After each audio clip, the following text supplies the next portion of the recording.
सब करेंगे शिवहर से एमआईएम का पहला सांसद बना। ये लड़ाई राणा रंजीत की लड़ाई नहीं है, ये लड़ाई अकलियत की लड़ाई है। एक ऐसा जाति जिसकी संख्या सबसे अधिक है, लोकतंत्र में सबसे ताकतवर वही माना जाता है जिसकी संख्या सबसे अधिक है। तो आज के इस दौर में सबसे ताकतवर जो है अकलियत और दलित, इसको माना जाता है।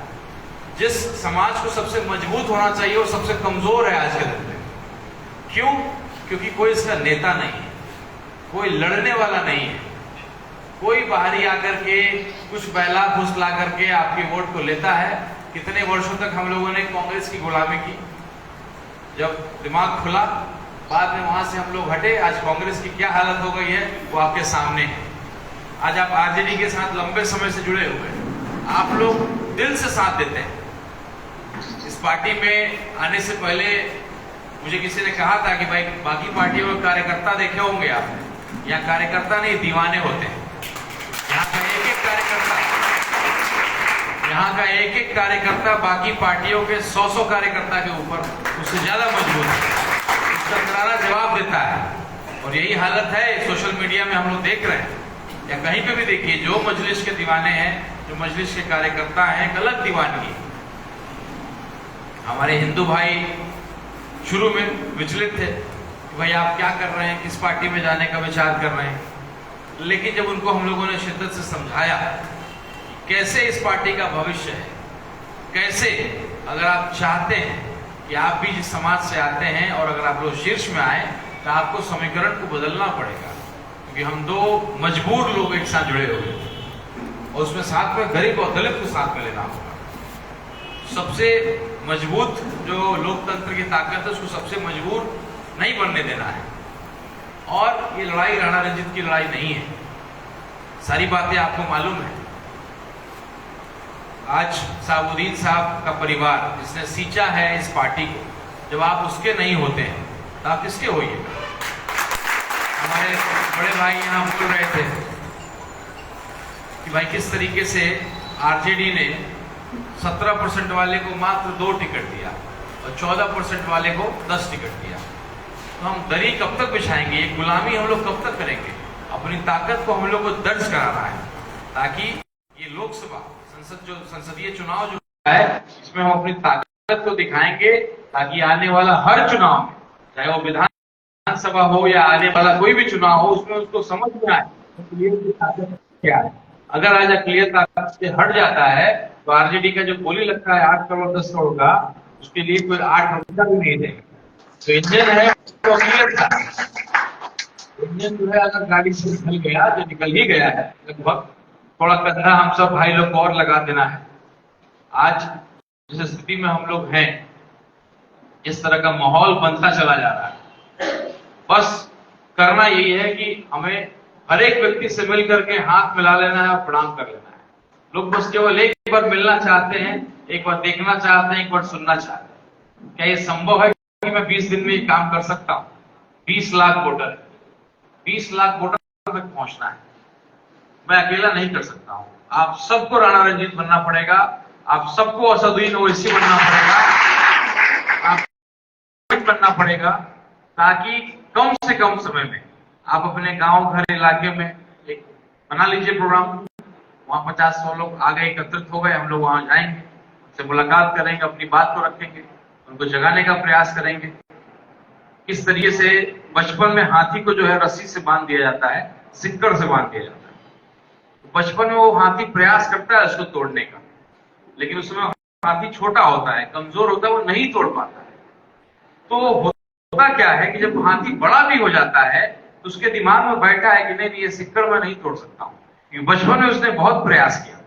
तो वो इतना ताकतवर हो जाता है कि एक झटके में उसको तोड़ सकता है, लेकिन उसके दिमाग में क्या बैठा हुआ है कि नहीं नहीं नहीं हम लोग नहीं तोड़ पाएंगे। बचपन में हमने बहुत प्रयास किया है, वही हालत अकलियत की हो गई। आपके अंदर जो सिक्कड़ बांधा गया है वो आपके दिमाग में बैठा हुआ है। क्या फर्क पड़ता है आरजेडी जीत जाएगा, यही ना कहानी आपको सुनाया जाएगा, वे आरजेडी जीत जाएगा, ये कोई जीत जाएगा, जदयू जीत जाएगा। तो जीत ही तो रहा है इतने दिन से, क्या बदल गया, क्या फर्क पड़ गया? कुछ भी तो नहीं फर्क पड़ा। दो बार से यही तो प्रयास किया है कि मुसलमान ने मोदी के डर से वोट किया, क्या पाया? वही जीता। इस बार के भी हालात लगभग वही है, लेकिन किसी ना किसी को तो शुरुआत करनी पड़ेगी। हम पहले अपना तो संभाल लें, हमारे पिलर को तो मजबूत कर लें, तब हम दूसरे से लड़ाई करेंगे। आज हम खुद अपने आप को मजबूर होकर के, आपके पास विकल्प नहीं था। आपकी बात को मैं मानता हूं, बहुत मेहनत से हमारे अध्यक्ष भी बैठे हुए हैं, पूर्वी चंपारण जिला के हमारे गार्जियन नसीम अख्तर साहब बैठे हुए हैं, हमारे भाई अकरम भाई बैठे हुए हैं, अमीरुल भाई बैठे हैं, इकरामुद्दीन भाई बैठे हैं। इन सब लोगों की वजह से ये टिकट मिला है, इसमें मेरा कोई रोल नहीं। और खास करके जो मेरे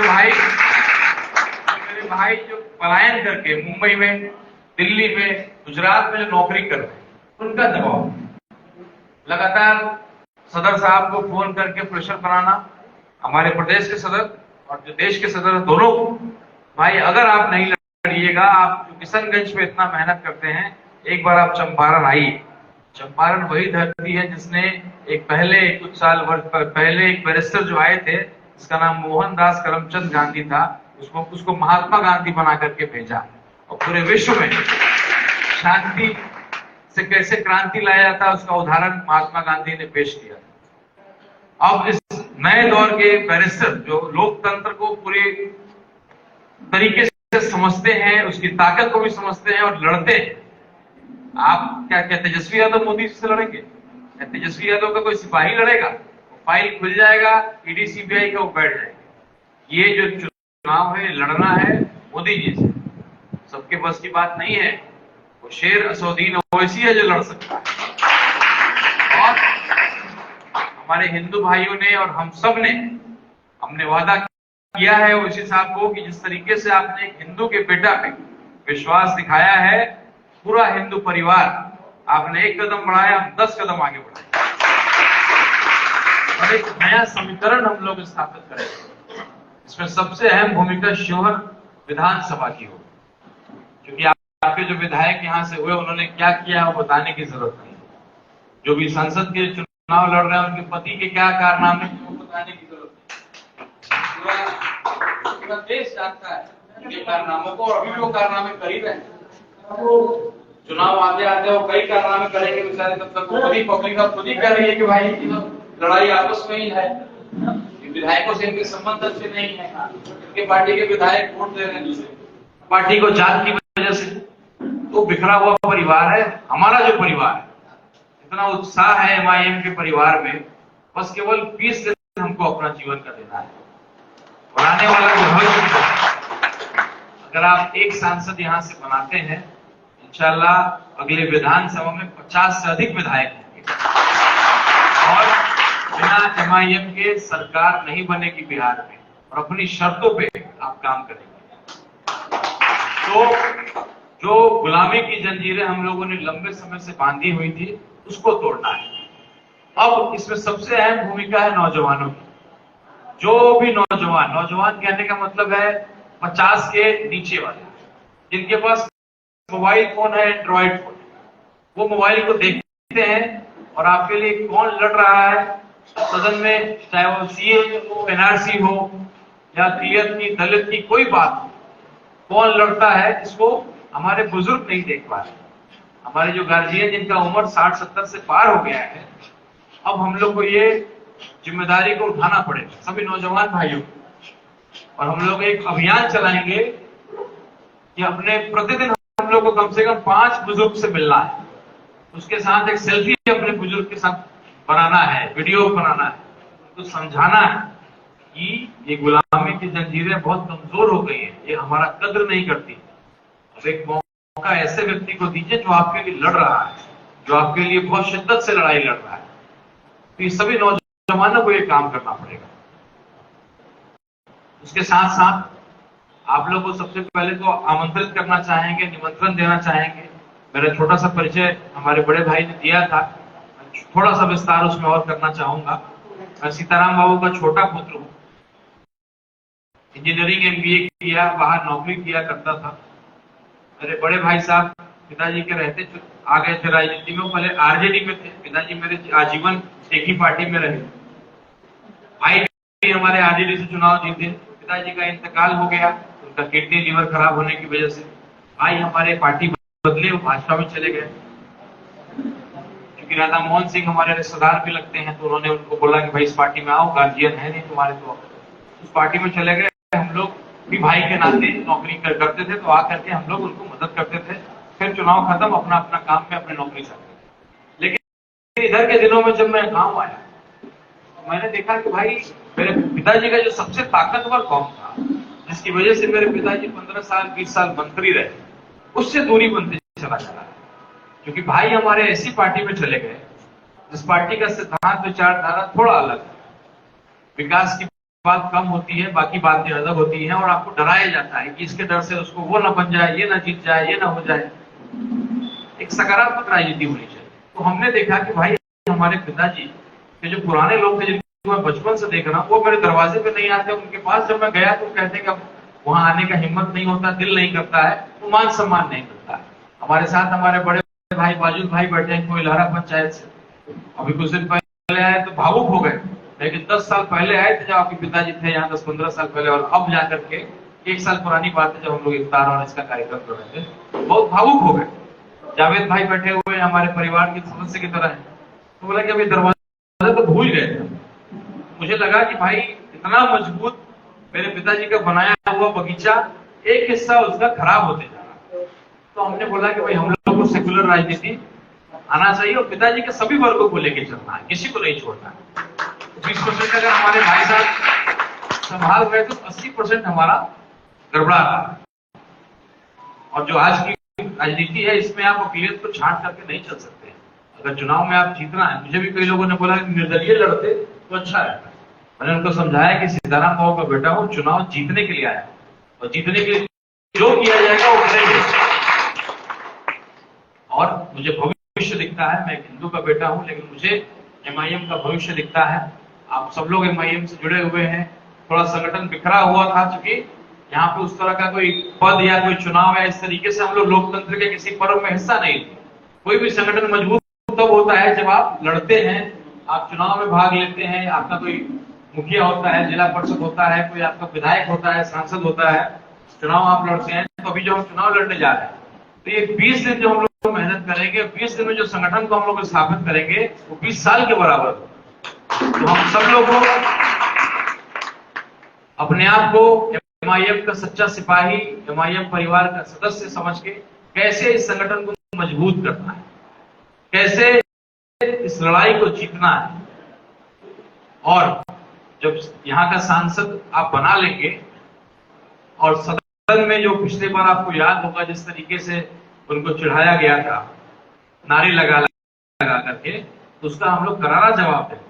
आपका बेटा जब यहाँ से जीत के जाएगा तो अल्लाह अकबर भी होगा और जय श्री राम भी होगा।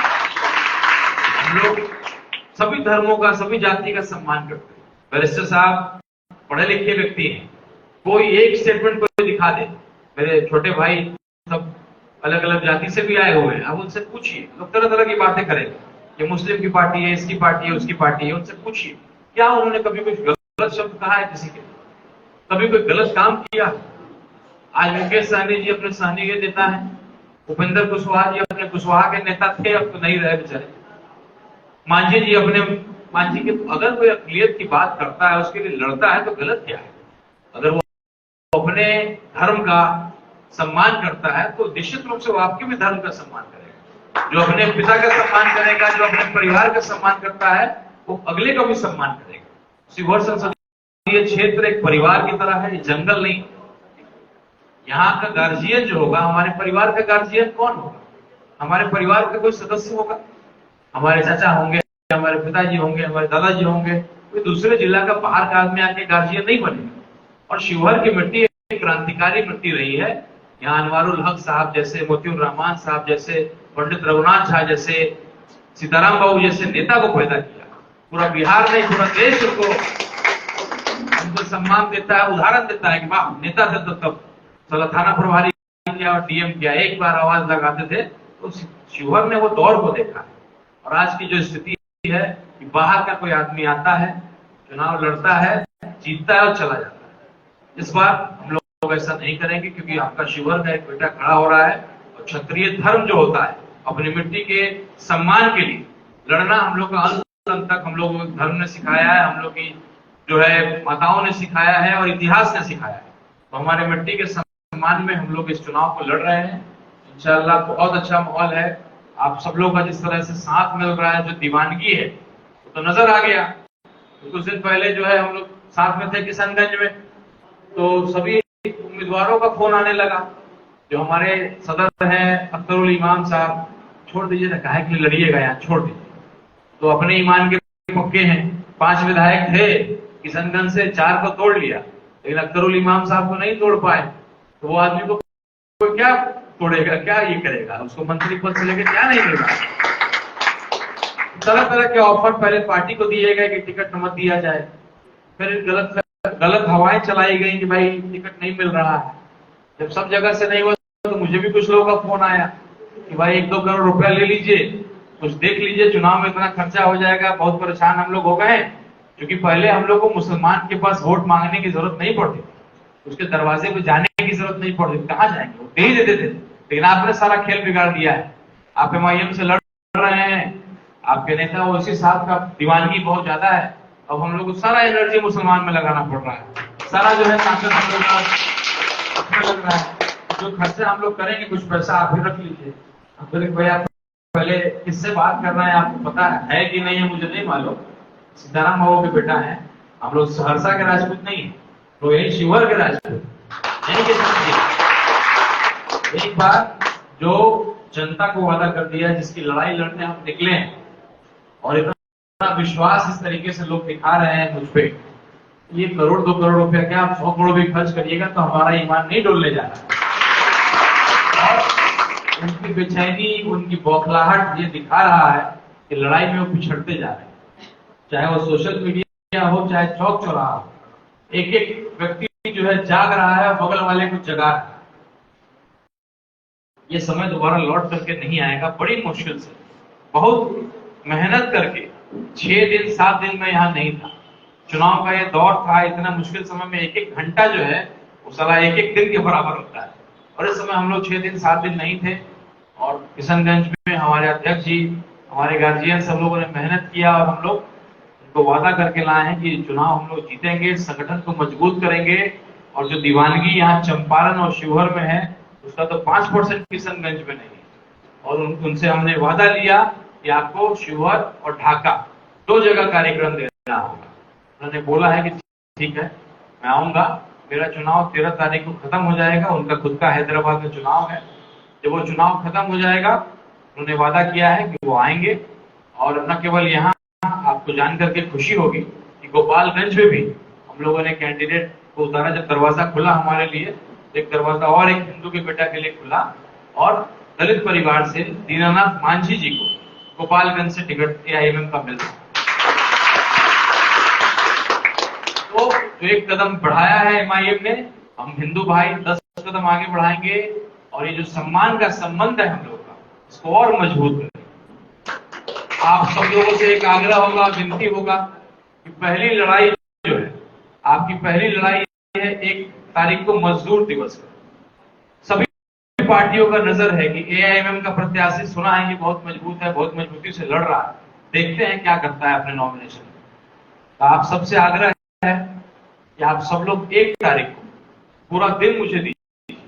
आपका 1 दिन, ये जो 20 दिन चुनाव के 25 दिन है, उसमें मुझे बहुत ताकत मिलेगी। 1 दिन का समय मैं आपसे मांगता हूं, और आपको विश्वास दिलाता हूं कि वो 1 दिन आपके इस बेटे को यहाँ का सांसद बनाएगा। और आने वाला पूरा भविष्य जो है आपके बच्चों का, आपकी समस्याओं का, उसके लिए आपका बेटा दहाड़ेगा संसद में, जैसे ओवैसी साहब दहाड़ते। हम लोगों ने निर्णय लिया है कि हम लोग अपने प्रेरणा स्रोत स्वर्गीय सीताराम बाबू की समाधि स्थल पे हम लोग 7 बजे एकत्रित होंगे। बंजरिया जो हमारा गांव है, पिताजी का जो समाधि स्थल है, वहां हम लोग 7 बजे एकत्रित होंगे। वहीं हम लोग हल्का फुल्का कुछ नाश्ता करेंगे, और वहीं से हम लोग यात्रा निकालेंगे। उस यात्रा को मधुबन होते हुए, पकड़ीदयाल होते हुए, पताही होते हुए, हम लोग खिनारा होते हुए नया गांव जाएंगे। शिवहर, तरियानी, आपके इलाके का भी कहीं कुछ ना कुछ हम लोग जगह को टच करेंगे। हजारों की संख्या में गाड़ियां भी होंगी, लोग भी होंगे। आप तो जो सुविधा चाहिए, संसाधन चाहिए, मैं नंबर, हमारे गार्जियन मोती भाई हैं, सब लोग हैं, और यहाँ की एक टीम बन जाए तो आप लोग संभालेंगे। नवाज भाई हैं जिन्होंने फोन करके बताया भी और इस कार्यक्रम का आयोजन भी किया। और आज ये पहला दिन, आज संगठन के सभी लोगों को मैं नहीं जानता हूँ, लेकिन आपको विश्वास दिलाता हूँ कि इस इलाके में मेरे पिताजी जाने जाते हैं। तो भाई जिसको एक बार जिससे मिल लिए उसका नाम उनको याद रहता है, और साल 2 साल 5 साल 10 साल के बाद भी देखते तो उसको नाम से बुलाते। मेरे पिताजी के बारे में ये बात बोला जाता है, तो मैं उतना तो नहीं कर पाऊंगा, लेकिन 25% जरूर उनका जो है हर तरीके को अपनाने का प्रयास कर रहा हूं। समाजवादी विचारधारा के नेता थे, वही खून हम लोग के रगों में दौड़ता है, वही तरीके से हम लोग प्रभावित होते हैं और वही दौर शिवहर में लौटाने का प्रयास कर रहे हैं। तो आप सबको मैं आमंत्रित करता हूं कि आप सब लोग 7 बजे सीताराम बाबू के समाधि स्थल पे आए और वहां से हमारी यात्रा में हम लोग निकलेंगे। घूमते हुए ढाका में हम लोग 2 बजे सभा करेंगे। तो जो कुछ बुजुर्ग लोग हैं या वैसे लोग हैं उनको हम सभा में बुला रहे हैं, लेकिन जो जिंदा और तंदुरुस्त लोग हैं, जो नौजवान लोग हैं जिसके लिए मजलिस जाना जाता है, हमें जो है अपना उत्साह दिखाना है, और वो उत्साह जो आप दिखाएंगे वो बाकी विरोधियों का जो है पसीना छुड़ा देगा। भाई कोई लोग कहता है कि इसका एक कार्यकर्ता 100 कार्यकर्ता के बराबर है, वो दिखना चाहिए। जो संसाधन, जो गाड़ी, जो सुविधा आपको चाहिए वो हम लोग मुहैया करा देंगे, उसमें कोई कमी नहीं होगा। आपका बेटा यहाँ लड़ने आया है बहुत मजबूती से, और हम लड़ेंगे और जीतेंगे। ये विरोधियों के चेहरे का शिकन जो है वो बता रहा है, उनका जो बेचैनी है कि कहीं टिकट ना मिल जाए। 2 दिन तक उन्होंने प्रचार किया कि भाई ये तो भाजपा के इसका भाई है, पुराना एक फोटो था, हम अपने भाई के चुनाव में प्रचार कर रहे थे, उसको वायरल किया।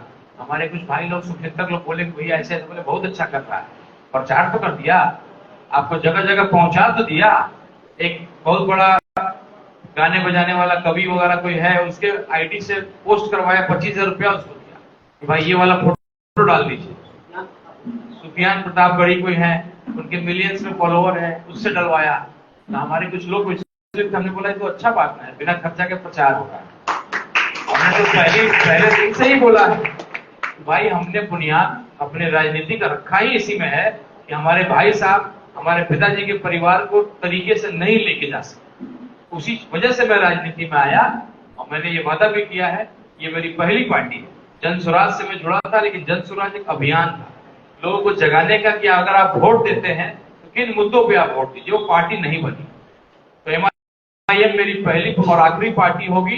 कयामत की रात तक मैं इसी पार्टी में रहूंगा।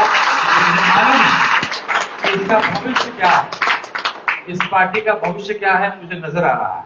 मैं राजनीतिक परिवार से आता हूं। हर विधानसभा में कम से कम, बहुत कम भी है तो 40,000 संख्या है, और अधिक है तो 70,000 80,000 जैसे शिवहर में। तो जो मैं जानता हूं कि अगर मैं इस वर्ग का प्रतिनिधित्व करने जा रहा हूं, इतना मुझे प्यार मिल रहा है, तो ऐसी पार्टी को क्यों छोड़ेगा। और अगर आपने इस हिंदू के बेटा को सांसद बना दिया तो निश्चित रूप से इस पार्टी में जो सम्मान मिलता है, आने वाले भविष्य में सरकार में अगर हम हिस्सा लेंगे तो बहुत बड़े और अहम भूमिका में आपका बेटा रहेगा। तो हम सबको इस लड़ाई को अपनी लड़ाई समझ करके, अब इसको कंधा लगा के अपने जीवन का 20 दिन, बहुत गर्मी है तो कार्यकर्ताओं को परेशानी होगी, दीवानों को परेशानी नहीं होगी। आपसे भाई, आपसे अगला 20 दिन आपसे मांगता है, आने वाला 20 साल आपको किसी तरह की समस्या, किसी तरह का चिंता करने की जरूरत नहीं है। ताकत को हम लोग बांटेंगे। कहीं आपको मेरे परिचय की जरूरत नहीं होगी, आप खुद राणा रंजीत बन करके, आप खुद सांसद बन करके अपने पंचायत, अपने गांव, अपने ब्लॉक, अपने थाना, अपने अस्पताल की लड़ाई लड़ेंगे। वही पावर मेरे पिताजी ने लोगों को दिया था, और अब नया दौर बदलता चला है, अफसरशाही बढ़ गया है। लेकिन जिस दिन हम लोग जगह पे आएंगे, हम लोग लड़ाकू विचारधारा के लोग हैं, और शक्ति जो है लोगों के हाथ में है। इन्हीं शब्दों के साथ मैं आपको पुनः आमंत्रित करता हूं कि 1 मई मजदूर दिवस 7 बजे सीताराम बाबू के समाधि स्थल पे आइए, अपना एक पूरा दिन दीजिए। उसके बाद प्रतिदिन कम से कम 2-3 घंटा दीजिए। नौजवान भाई बुजुर्गों को, चाचा जी को, दादाजी को समझाइए और जगाइए। ये मौका दोबारा नहीं आएगा, कुछ चूकना नहीं चाहिए। बहुत बहुत शुक्रिया।